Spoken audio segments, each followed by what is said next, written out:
Congressional District is a historic opportunity for two very poor communities. If you look at the 33rd Congressional District, it's probably one of the poorest congressional districts in Texas. It includes Arcadia Park, it includes Oak Cliff, it includes Love Field, it includes Bachman Lake, it includes South Irving, it includes South Fort Worth and Grand Prairie.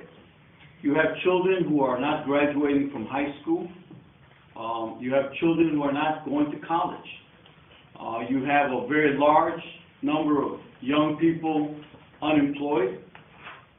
You look at the Dallas County and you see that there's 3,487 African Americans and 1,157 Hispanics in jail. And when they get out of jail, what's going to happen to them?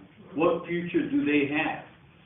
If you look at our neighborhoods are deteriorated. You have developers who are coming in and basically gentrifying minority communities. And you had some of these gentlemen who've been on the city council who allowed that gentrification to take place. You look at Little Mexico. Little Mexico was a Mexican community. It's no longer a Mexican community. You had Anglo developers coming in, developing it, and excluding our community. You look at what's happening in West Dallas, Steve Salazar's district. You have gentrification there, and you have people who've lived there for 40, 50 years.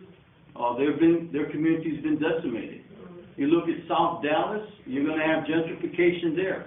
And you think there's going to be African American developers coming in and making money and building South Dallas? Absolutely not. You're going to have Anglo gentrifiers taking our community and making lots of money. So I said to Grover Jeffers and the Dallas Morning News, this is an opportunity for the Dallas Morning News to think outside the box. And that's a monumental thing. I hope it's like being Don Quixote and trying to find the impossible dream. That may never happen, but at least I have hope. And what I'm saying is that we don't need to support somebody that has the endorsement of Royce West. He's a good guy. We don't need someone that has the endorsement of Martin Frost. We don't need to have someone that has the endorsement of Tom DeLay. We have to have someone that has an endorsement of this young guy there, of this man there, of this lady here, and of Michael Gonzalez, who who basically believe that our communities have value and that there's hope in our community, and that if we provide them the opportunities to make it better, we can do it. And so I think that being an activist is not a bad thing. It's not a negative word. It's a good thing, especially when you've been successful in Farmers Branch and Irving.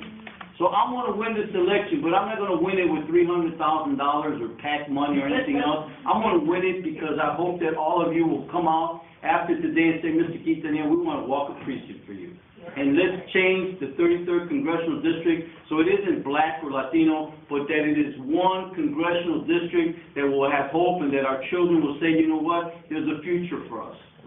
And Carlos Quintanilla is that future because he's been fighting for us, and his track record and his history speaks for himself. Thank you very much, and I hope you support